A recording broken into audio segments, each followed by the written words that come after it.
Good morning, Power Shift. How are you doing? It's a big day for us at the AYCC and for climate change in general with the announcement last night, and it's awesome to see the impact that the AYCC is already having.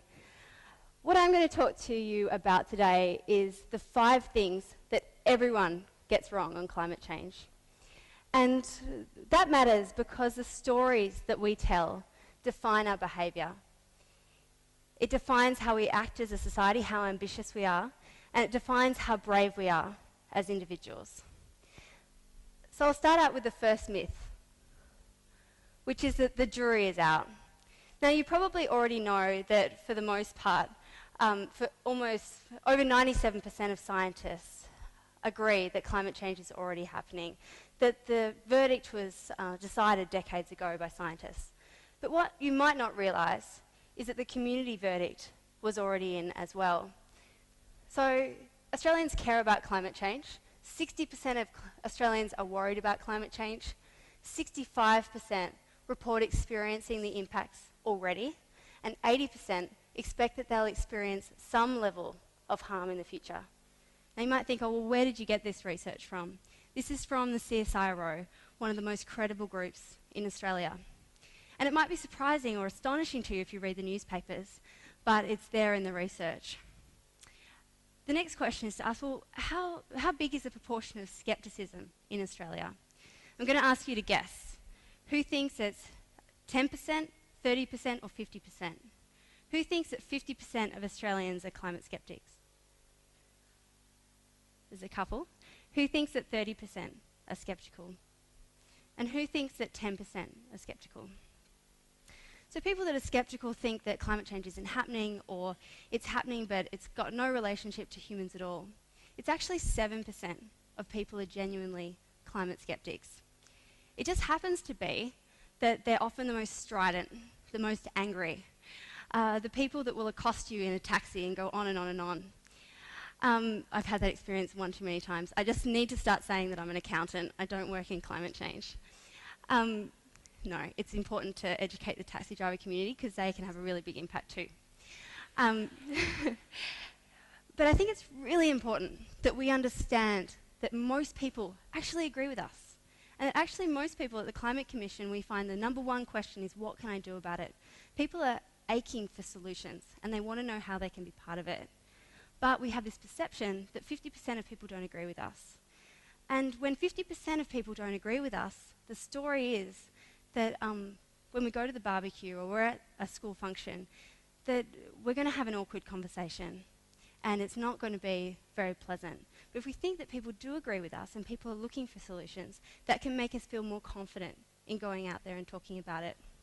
So what I'd say to you is, remember that most people are on your side and are looking for solutions, and you have a gift for them if you have some solutions that you can offer.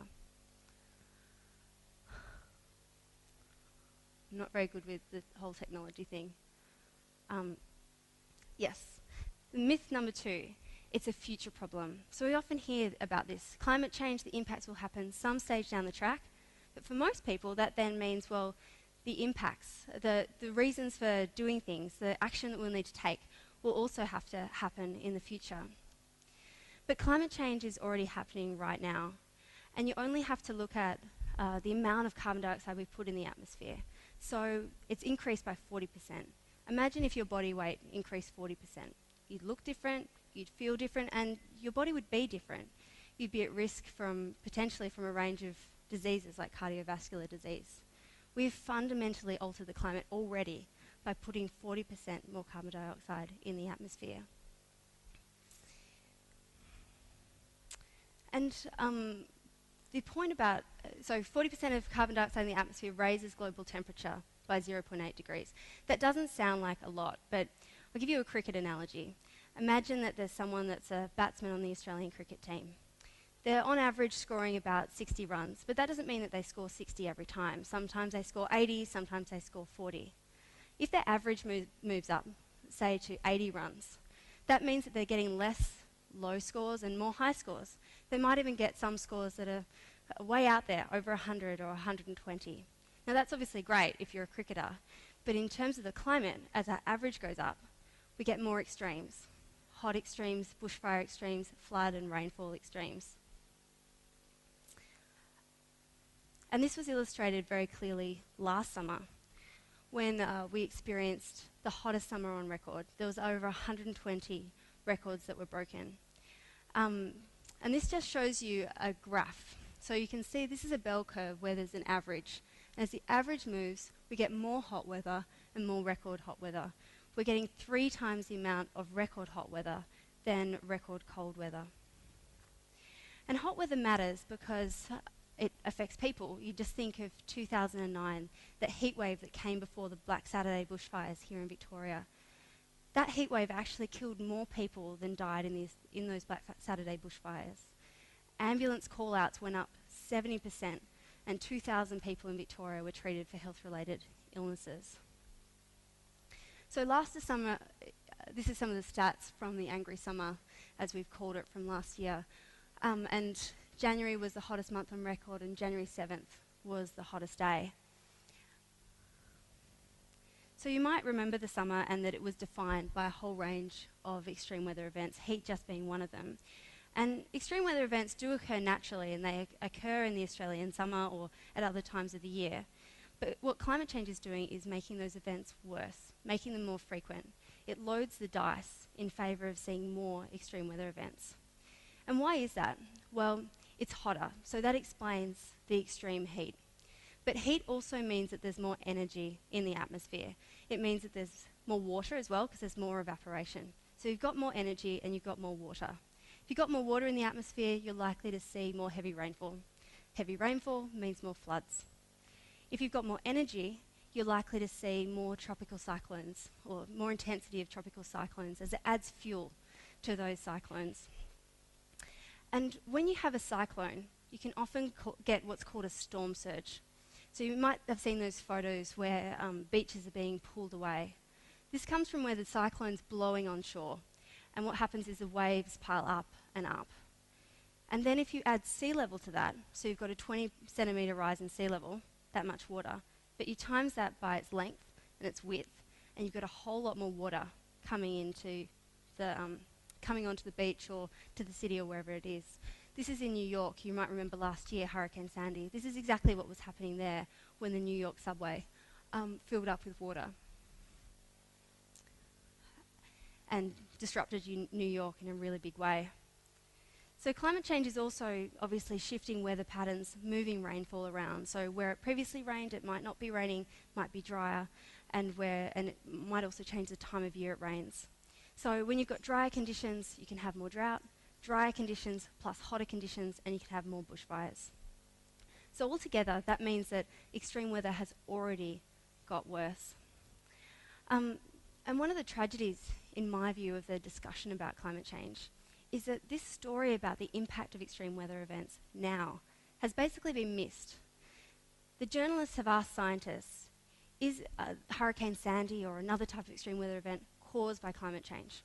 And the scientists will say no, the event wasn't caused by climate change. And the headline will scream, climate change not involved in this extreme weather event. But the journalists miss the most important part of the story to us, which is that if they'd asked the scientists, is climate change influencing the event, they would say yes. Because no extreme weather event is caused by only one thing. It's caused by a whole range of factors and a whole range of natural factors. But what climate change is doing is making it worse and making it worse. Sorry, my clicker's not working very well. The third myth is that no one is doing anything about it. We hear this a lot. We hear it about the global environment. We hear China and the US isn't doing anything. We hear it in the Australian context. No one cares about it and no one's doing anything. Well, this misses one of the greatest emerging success stories that's actually out there. And potentially one of the greatest stories that's ever existed in human history. Now, that might sound like a bit of an exaggeration. How can I say that this is going to be the greatest story? But you think about it, we've got the biggest global population that's ever existed. We've got the biggest global economy that's ever existed. And we've got this huge challenge where we need to fundamentally alter the way we do things in a short period of time. If we can collaborate to that extent, it will be an absolute amazing success story of humanity. And I think the good news is that the momentum is already happening. there's a quiet revolution going on globally where renewable energy is surging and countries are starting to act to reduce emissions. You can't see all of the impact straight away. Some of the investment will take time. And I'll just give you a couple of examples of this. So the number of countries, for instance, that have taken on commitments. On the left-hand side, you see the countries in green that had commitments under the Kyoto Protocol. On the left, you see countries that made commitments under the Cancun Agreement and have policies in place to take that on. So it's 83% of countries now have policies in place to some extent to be reducing their emissions. Like, that's pretty huge to get global agreement around these things. And there's so much more to do, but it's a really important start. Countries have also started to price carbon. Oh, I'll just skip my slide. And countries like China are already doing this. So this is a picture of the provinces in China that have are putting on emissions trading schemes. This is going to cover 250 million people in China. China, you might have been able to say a few years ago, is a laggard and wasn't taking enough action. But in the last few years, they've really stepped it up. And one area is putting in these emissions trading schemes. They've also increased their wind capacity enormously. So they've gone from 1,300 megawatts, which is about the equivalent of one coal-fired power station, to already 63,000 megawatts. That's a huge amount of installed wind capacity. That's way more than the whole national energy market in Australia. And they're expected to keep increasing. In 2011 to 2012, they increased their solar capacity by 75%. Now, this China story is a success story because not only are they increasing their renewable energy, but they've put a cap on coal. They've said that they have a limit now on the amount of coal that they can burn. And you can see their coal use. It was going up like this, and now it's starting to go like this. And what we hope is that they continue this momentum and it starts to go down. But the only way that we can get countries to continue to act is to keep telling the story of momentum, that things are happening and it's inevitable change that we're witnessing. If we tell a story that nothing's happening, there is no motivation to continue to act. And in Australia, the story is actually a lot better than we often hear. This year, there's 1 million households now that have an installed PV system. So that's 2.3 million people in Australia, 10% of the population, that now have solar panels on their roof. That's a really important constituency of people that now have a personal commitment to renewable energy. They may not have been motivated by climate change, but it's definitely a great way to start a conversation with them about it. The next myth that you might hear is that renewable energy is impossible, that there's no way that we could power our economy with renewable energy. The first point to make on this is that Australia has an awesome solar resource. Our best resources are not in the ground. Our best resources are the sun and the wind. We don't have to be a dirty energy country anymore. We can be the sunny country. We're the lucky country because we're the sunny country. This map shows you just how strong the solar resource is. And if you compare this to countries like Germany, for instance, that's the top solar producer in the world, they power about 35% of their economy from solar on a sunny day, they'd be having more of the green and very light yellow colours, even lighter than in Hobart, in Tasmania. Australia has this stunning solar resource that's highly, highly underutilised. So that's the first point. We have a lot of sun. The second point is that people love solar. I just mentioned that 2.3 million people now have solar panels on the roof of their houses. There's a quiet revolution going on globally around renewable energy, but there's also a quiet revolution going on here at home, where people, it just makes sense for people to be using solar in their houses. This is happening in wind energy in some areas as well. South Australia now has 25% of their economy sourcing wind. But that doesn't answer the full question. So the third point is that renewable energy can provide a continuous, safe, clean source of power. The Australian Energy Market Operator, which is by no means a progressive body, they're very conservative, was asked to model a scenario of 100% renewable energy by 2030. And what they found was that it's technically possible. Sure, there are some challenges, but they're able to be overcome. So there is no barrier to Australia becoming 100% powered by renewable energy in 2030, other than political will. The last myth is that you can't make a difference. And I wanted to leave you with a story that I often tell, which, to do this, I want you to all close your eyes. And I want you to take your minds out of Melbourne, Australia, and I want you to take yourself all the way to Kenya in Africa. It's a quiet night, and there's just a peaceful wind blowing and all of the animals are asleep. A few hours later, the wind picks up, and a storm comes across the sky. Lightning strikes, and a tree bursts into flame. That flame starts to consume the forest around the tree, and it spreads and spreads.